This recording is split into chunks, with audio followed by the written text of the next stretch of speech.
When you lose your job, it's not just a paycheck that disappears. It's the part of you that felt enough. And right now, you have all those questions floating around in your head. Was I the problem? Am I worthless now?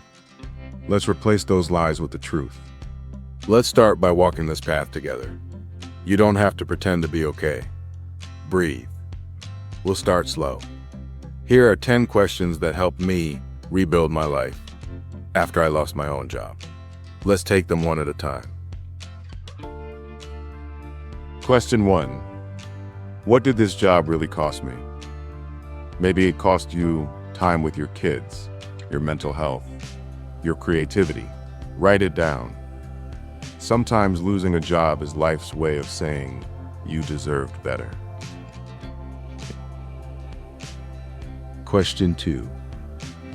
What's one thing I'm secretly relieved about? No more Sunday night dread, toxic coworkers, commute rage. Relief doesn't mean you wanted this. It means you're human. Let that guilt go. Question 3. Who was I before this job told me who to be? That kid who loved painting, writing, or helping others? They're still inside you. What did they dream about? What made them feel alive?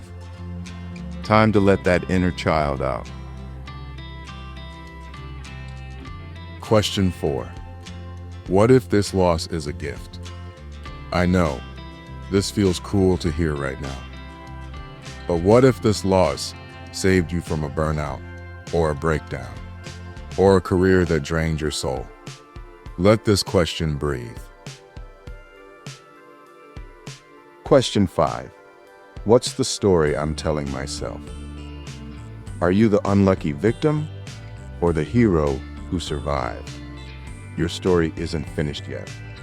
Edit it with hope. Question 6.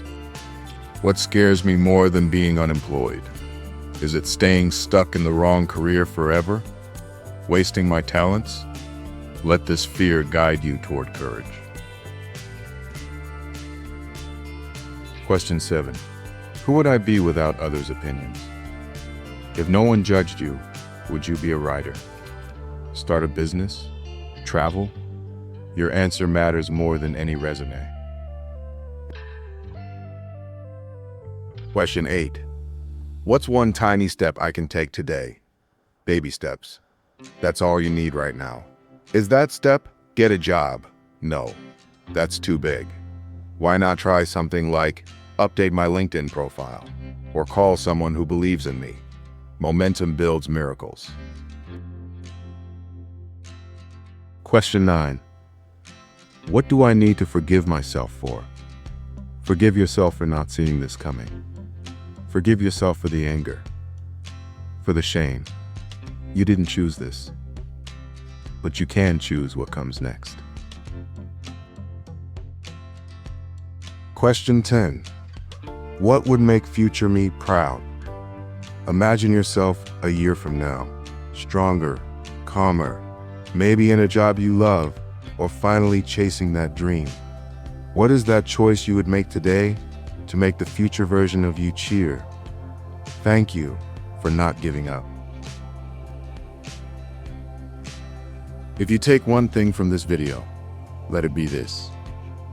You are allowed to grieve. You are allowed to hope. And you are allowed to rebuild something better. Your story isn't over. It's just waiting for you to turn the page. Keep going, my friend. I'm rooting for you.